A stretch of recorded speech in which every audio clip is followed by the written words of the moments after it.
exciting thing is that Montana really addressed all the areas that we look at. So we have a 41-component framework, legislative framework, that we use to grade the states every year, and we issue an annual report card. And that report card looks at 6 areas of law, and those relate to criminalization, to relate to protections for victims, and the tools that prosecutors and law enforcement need to do the best that they can in combating sex trafficking.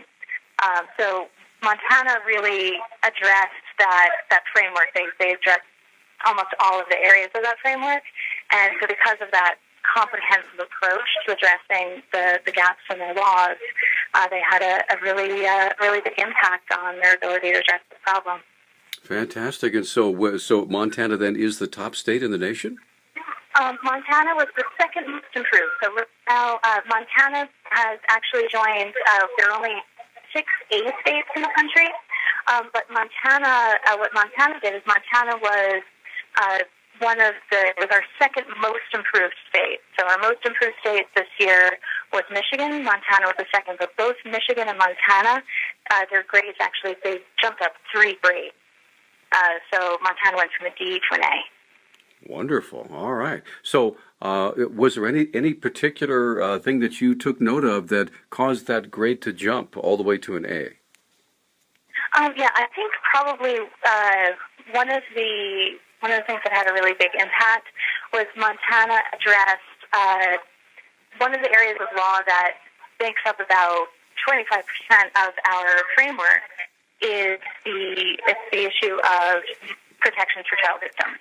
And so that was something that Montana tackled this year, and they took a really progressive approach of eliminating criminal liability for minors for prostitution offenses, which recognizes their status as victims. We certainly don't do things at the Department of Justice to get ranked or whatever, but it's good to know that people are watching. Over the past 3 years since I took office, I've made it a priority to raise awareness about human trafficking, in particular sex trafficking of minors. And I quickly understood that we needed some changes in our laws to make sure we're dealing with these things appropriately.